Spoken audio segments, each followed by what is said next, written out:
work for Jon Jones. I work for Aaron Pico, and I'm trying to get some more belts for those guys. That's the best, man. Obviously John Jones is considered the GOAT, and Aaron Pico is actually from my neighborhood. We're both from Whittier, which is I love it. yeah, pretty cool, man. I mean, we used to hear stories about him when we were kids and shit. Like someone ding dong to his house, fucking see if he kicks your ass or something.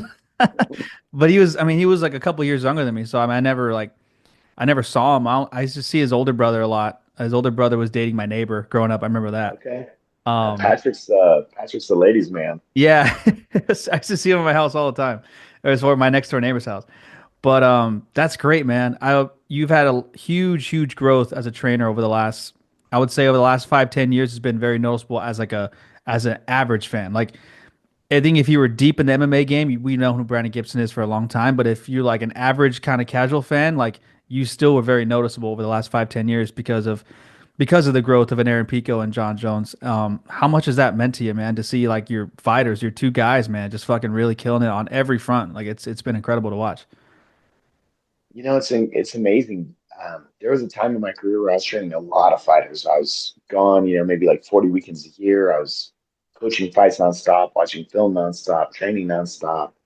And it just kind of takes a toll. And I felt like I had to kind of really rebalance and prioritize who I wanted to give my time and my energy and my effort to. And I love John. John's like a brother to me. And when I met Aaron, I knew that he has all the potential in the world.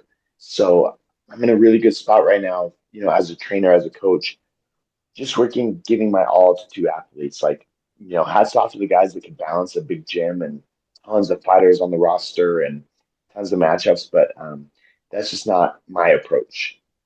Yeah, it sounds very difficult. One of our favorite guests on here is Eric Nixick from Extreme Couture. Hell of a Mhm. guy. Actually, I talked to him before this. He mentioned how much of a good guy you are, and Eddie Baracco and those guys. And Same. it's crazy their schedule that they have. They have so many fighters there, and they got families, they got kids, they got podcasts they're doing. I don't know how they can keep up with it. It's truly impressive, but I actually like your approach better, and I think it says a lot too about your approach that it's not like you just have two casual fighters. Like, when John Jones is already his reputation succeeds him. Everyone knows about John Jones. But like with Aaron, I mean, you had dudes like, like a Brendan Schaub calling him the LeBron James of MMA coming in. Like he's already had that title coming into MMA. So to have two guys like that, one considered the best of all time, one considered like like the young superstar of today's generation, that both of them trust you and to have so much like respect for you, I think is the coolest thing in the world. I read a John Jones quote about you where I just thought it was really cool. I don't. Do you mind if I read it to you? Go for it. He said, "I consider him my Boudini Brown. Boudini was Muhammad Ali's corner man and right hand man. He knew Ali best. This is what Brandon is for me in my career. He's a phenomenal coach, a phenomenal friend. He has a great spirit towards martial arts and life in general. He's a great example for me for his work ethic and the way he is as a father and a husband. Brendan is an all around great example, and I'm really glad to have him in my life and with me in my career." What does that mean to you, sir? It's humbling. We've all grown up together in this game, and I would say the same thing for John. Like John's helped me become a better man.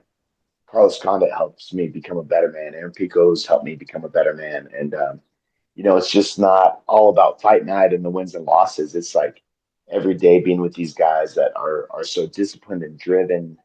I see how much they sacrifice, and I see how much they believe in me as well. So it's humbling, and I'm grateful all the time. And I try to give those guys my best. I never want to let them down. So I study. I try to be a better coach every day, a better technical pad holder every day, and a real good fight night cornerman, like giving good instruction, seeing the adjustments, and like John said, nobody knows him better.